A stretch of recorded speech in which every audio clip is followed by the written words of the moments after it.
సెక్యూరిటీని అలర్ట్గా లేకపోవడం వల్లే కదా ఇదంతా చేసుకున్నది. ఆయన చేసుకున్న దాని ప్రకారంగా ఇక్కడ 3 మరణాలకు కారణమయ్యారు. ఎందుకంటే సత్తెనపల్లి నుంచి తాడేపల్లి నుంచి సత్తెనపల్లి రావడానికి 2 గంటల సమయం పడుతుంది. ఈ 2 గంటల సమయం కాకుండా మీకు ఇచ్చిన సూచనల ప్రకారంగా డైరెక్ట్ అక్కడికి వెళ్ళి ఏ వ్యక్తి అయితే గడ్డి మందు తాగి చనిపోయాడో ఆ వ్యక్తి కుటుంబాన్ని సంవత్సరం తర్వాత పరామర్శించి అక్కడ విగ్రహావిష్కరణ చేసి వచ్చేయచ్చు కదా. కానీ దారమ్మట ప్రతి గ్రామంలో కార్యకర్తలను కలుపుకొని కార్యకర్తలతో ర్యాలీగా వెళ్ళడం, కార్యకర్తలను ప్రతి ఊరి నుంచి అభివాదం తెలుపుకుంటూ వెళ్ళడం వల్ల ఇక్కడ పోలీసు యంత్రాంగం చెప్పిన మాటలను పట్టించుకోకుండా వెళ్ళడమే కదా. దానివల్లే కదా ఈయన ఆ సూచనలు పాటించకపోవడం వల్ల కదా ఇంత విఘాతం సృష్టించారు. నేను అందుకనే ఈ జగన్మోహన్ రెడ్డి ఎట్లా తయారవుతున్నారంటే వైఎస్ఆర్సీపీలో కార్యకర్తలు దానికి తోడు ఇంకా పైపెచ్చు ఫ్లగ్ గార్డులు పట్టుకొని మేకపోతుల్లాగా తలను నరుగుతాము రప్పా అని చెప్పేసి 2029 తర్వాత మేమేంటో చూపిస్తాము, రాజారెడ్డి రాజజాగం ఏంటనేది సత్తెనపల్లి నుంచే మొదలు పెడతాము. ఏంటిది అంటే కార్యకర్తలను పెట్టుకొని వెనకాల తిరుగుతున్నావా? సంఘ విద్రోహులను వెనకాల పెట్టుకొని తిరుగుతున్నారా వైఎస్ఆర్సీపీ వాళ్ళు? ఇక్కడ ఒకటి గ్రహించాలి, దీనికి పూర్తి బాధ్యత జగన్మోహన్ రెడ్డి గారిదే. ఎందుకంటే A1 కారు నడిపిన వ్యక్తి రమణారెడ్డి అయితే A2 జగన్మోహన్ రెడ్డి గారు. దీంట్లో నుంచి బయటపడడానికి వీలు లేదు. ఎందుకంటే వెహికల్ యాక్ట్ ప్రకారంగా మీరు ఒకసారి చెక్ చేసుకోండి. కారులో ముందు కూర్చున్న అతను కూడా సూచనలు ఇవ్వాలి డ్రైవర్కి.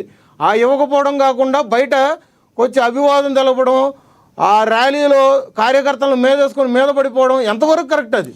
రైట్. సో ఇక్కడ ఫస్ట్ ఎస్పీ గారు చెప్పింది ఏంటంటే AP 26 CE 0001 అన్నారు.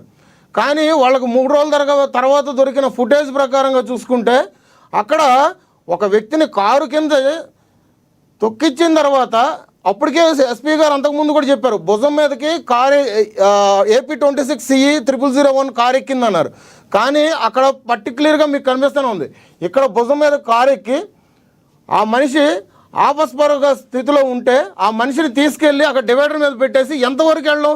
వెనకాల ఆయన కాన్వాయ్కి వెనకాల అంబులెన్స్ ఉంటుంది కదా, హాస్పిటల్కి జాయిన్ చేయాలని చెప్పేసి ఇంకింత జ్ఞానం కూడా లేదా? అట్లాంటిది ఒక మనిషి ప్రాణాలు తీసే హక్కు ఎవరిచ్చారు? మీ కార్యకర్త అయితే అయ్యి ఉండొచ్చు. వైఎస్ఆర్ మొన్న అంబటి రాంబాబు గారు కూడా ప్రెస్ మీట్ పెట్టి ఇదే మాట అన్నారు, మా కార్యకర్త చచ్చిపోయాడు, మాలో ఒకటి చచ్చిపోయాడు, జగన్మోహన్ రెడ్డి గారు అభిమాని చచ్చిపోయాడు. అంటే జగన్మోహన్ రెడ్డి అభిమానం అయితే మనిషి కాదా? మనిషి ప్రాణం కాదా? ఇక్కడ ఏ పార్టీ అయినా కానీ ఎవరైనా కానీ ఆ ప్రాణానికి ఇచ్చే విలువ ఇస్తూనే ఉండాలి. ఖచ్చితంగా అయితే ఇదంతా ఉపేక్షించేది లేదు. ఈ ఖచ్చితంగా కోర్టుల ప్రకారంగా శిక్షలు పడాలి. జగన్మోహన్ రెడ్డి గారిని అరెస్ట్ చేసే ఇదైతే యంత్రాంగం అయితే రెడీగానే ఉంది. అది రైట్. ఇక్కడ మరొక విషయం ఉంది. ఏదైనా కూడా ఎవరైనా చేశారు అంటే 100% కరెక్ట్గా చెయ్యాలి అంటే ఆ అధ్యక్షుడు మీద ఆధారపడి ఉంటుంది. కానీ జగన్మోహన్ రెడ్డి గారు ఎందుకు ఎక్కువ మందితో ర్యాలీగా వెళ్ళాల్సి వచ్చిందంటారు మీరు? నేను అదే చెప్తున్నాను సార్, గుంటూరు దగ్గర నుంచి కానీ మొన్న పొదుల్లో రాళ్లదాడి దగ్గర నుంచి కానీ ప్రతి ఒక్కటి మీరు గుర్తించుకోండి. పోలీస్ యంత్రాంగమే చెప్తుంది 15,000 మంది సంఘ విద్రోహులు ఓన్లీ వైఎస్ఆర్సీపీలో కలిపి ఇట్లాంటి విద్వేషాలు రెచ్చగొడుతున్నారు.